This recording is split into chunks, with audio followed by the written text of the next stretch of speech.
Hey guys, Trevor here, and in this video I'm going to walk you through how to install apps on your iPhone. It's pretty quick and easy, so let's jump right in. Now, if you're new to the iPhone and you want to install a various, app, say Instagram, TikTok, whatever, I'll walk you through those steps.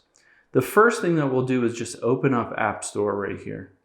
Now, if you're new to the App Store, you might not be signed in. And at the very top right, if it doesn't have your profile icon, it just has a generic kind of head, then you're not signed in. So let's tap on that profile icon at the top right. You can see that I'm signed in. However, if you're not, you'll see something that looks kind of like this. So it'll say your Apple ID, your password, and if you forgot your Apple ID or password, you can just click on that link to reset that password, or you can create a new Apple ID. Keep in mind, when you go through this process, you'll need to enter in a payment method, a debit card or PayPal or credit card, something like that, so that Apple can bill you if you buy any apps that are paid for apps.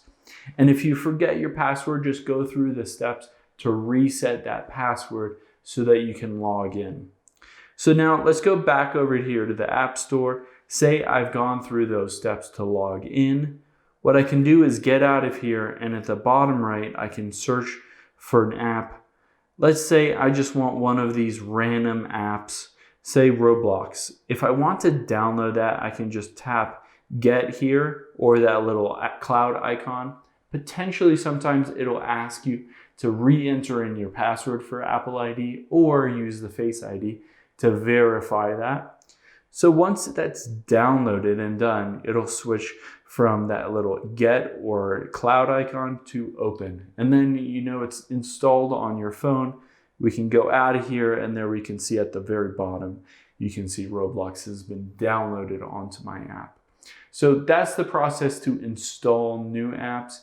If you're running into any issues installing apps, most likely it's just a new Apple ID or you're new to the iPhone. You might get this message that says you've never used this account before on your iMessage. Just go through the process and agree to any of the terms of conditions, enter in the credit card or payment information, enter in your address and all that information, and then make sure you go through those steps to set up your Apple ID and account, and then log in, and then you should be good to go to install any apps. Hope this helps. Let us know if you have any questions in the comments below, and make sure to subscribe. Thanks.